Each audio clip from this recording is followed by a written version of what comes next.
সূর্যের আলোয় ধোয়া এক বনের গভীরে, যেখানে উঁচু গাছগুলো বাতাসের সাথে গোপন কথ ফিসফিস করত এবং ফুলগুলো মাটিকে কল্পনাযোগ্য সব রঙে রাঙিয়ে দিত, সেখানে এক প্রাচীন গাছের ডাল থেকে ঝুলেছিল একটি মহিমান্বিত সোনালী মৌচাক। সকালের সূর্যের আলোয় এটি যেন একটি ধন ভাণ্ডারের মতো ঝলমল করছিল, আর এর ভেতরে হাজার হাজার মৌমাছি উত্তেজনায় গুঞ্জন করছিল। কারণ আজ ছিল বছরের সবচেয়ে বিশেষ দিন, ডিম ফুটে বের হওয়ার দিন।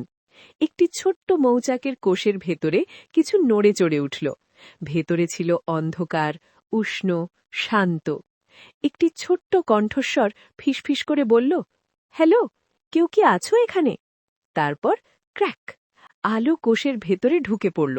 একটি ছোট্ট মৌমাছি গড়িয়ে বের হয়ে এলো, চোখ মিটমিট করে এবং জীবনে প্রথমবারের মতো ডানা মেলতে মেলতে।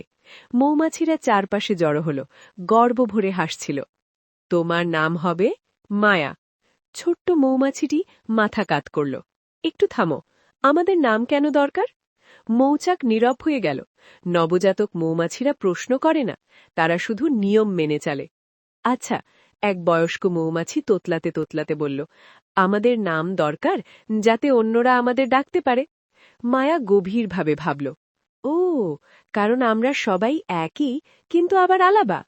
মৌমাছিরা মজা পেয়ে একে অন্যের দিকে তাকালো। এই ছোট্ট মৌমাছিটি ছিল একটু আলাদা।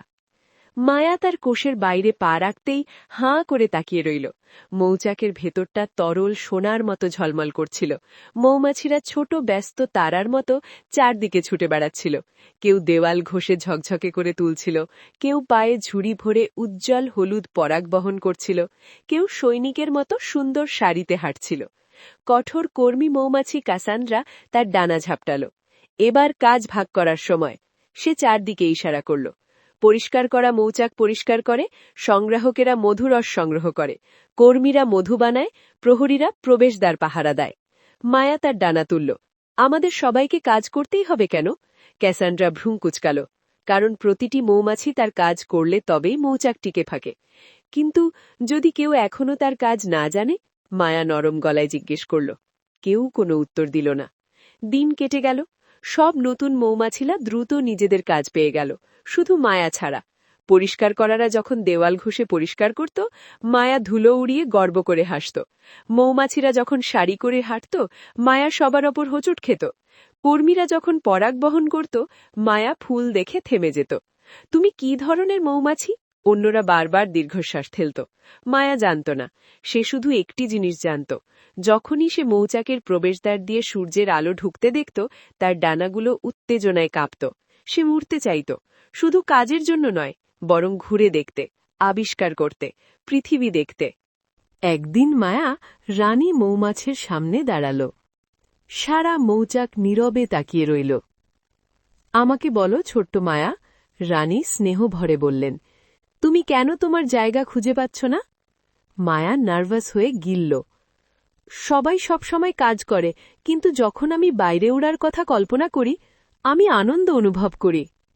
মৌচাক জুড়ে বিস্ময়ের শব্দ ছড়িয়ে পড়ল। মৌমাছিরা স্বপ্ন দেখে না, ভিড় ফিসফিস করে বলল। কিন্তু রানী হাসলেন। হয়তো এই মৌমাছিটিকে তার জায়গা ভিন্নভাবে খুঁজে নিতে হবে। তিনি কর্মীদের দিকে ঘুরলেন। তাকে সংগ্রাহক মৌমাছি হিসেবে প্রশিক্ষণ দাও। মায়ার হৃদয় আনন্দে গুঞ্জন করে উঠল। তার অভিযান শুরু হতে চলেছে। মায়া যখন মৌচাকের বাইরে পা রাখল, তার শ্বাস যেন আটকে গেল। পৃথিবীর রঙে ভরে বিস্ফোরিত হল। উঁচু গাছগুলো দৈত্যের মতো আকাশের দিকে ছুটে গেছে। ফুলগুলো রত্নের মতো ঝলমল করছিল। প্রজাপতিরা ভাসমান পাপড়ির মতো বাতাসে নাচছিল। এটা কত সুন্দর, মায়া ফিসফিস করে বলল। ঝাঁকটি সুন্দর শাড়িতে সামনে উড়ে যাচ্ছিল। কাছে থেকো, ক্যাসান্ড্রা সতর্ক করল। কিন্তু মায়া ধীরে ধীরে পিছিয়ে পড়ল, বনের সৌন্দর্যে মুগ্ধ হয়ে।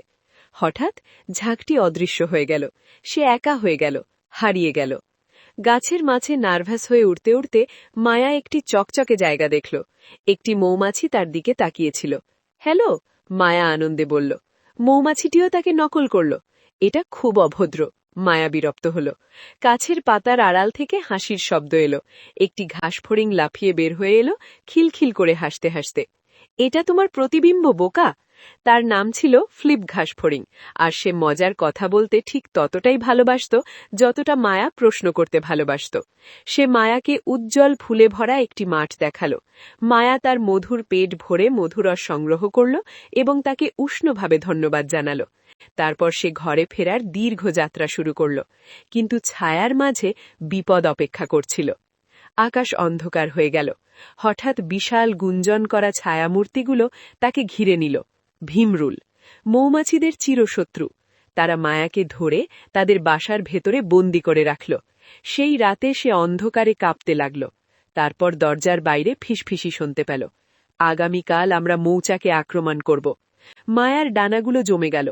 তার ঘর, তার পরিবার, তার রানী বিপদে। তারপর সে ক্যাসান্ড্রার সতর্কবার্তা মনে করল। ভীমরুলরা বর্ম পড়ে থাকে শুধু তাদের গলা ছাড়া।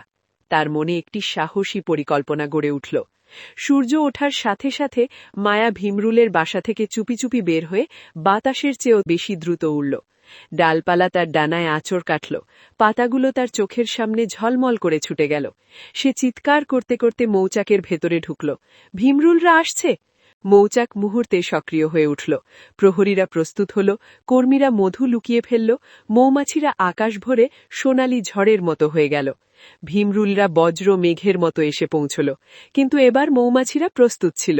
মায়ার পরিকল্পনা মনে রেখো, কাসান্ড্রা চিৎকার করল। মৌমাছিরা ওপর থেকে ঝাঁপিয়ে পড়ল। একটার পর একটা হুল ঠিক ভীমরুলের গলায় গিয়ে লাগল। ভীমরুলরা আতঙ্কিত হয়ে গেল। পিছু হটো, পিছু হটো! কয়েক মিনিটের মধ্যেই আকাশ পরিষ্কার হয়ে গেল। মৌচাক নিরাপদ ছিল। রানী গর্ব ভরে মায়ার কাছে এগিয়ে এলেন। তুমি আমাদের সবাইকে বাঁচিয়েছ। বলো তো, তুমি কি হতে চাও? মায়া উজ্জ্বল হাসল। আমি একজন শিক্ষক হতে চাই। শিক্ষক? রানী জিজ্ঞেস করলেন। আমি মৌমাছিদের শেখাতে চাই যেন তারা নিজেদের মতো মৌমাছি হতে পারে। মৌচাক আনন্দে উল্লাসে ফেটে পড়ল, কারণ মায়া অবশেষে সেই প্রশ্নের উত্তর খুঁজে পেল যেটা সবাই তাকে জিজ্ঞেস করত, তুমি কি ধরনের মৌমাছি? মায়া তার ডানা মেলে আনন্দে হাসল। আমি আমার নিজের ধরনের মৌমাছি, এবং সেটাই হওয়া সবচেয়ে ভালো। সমাপ্ত।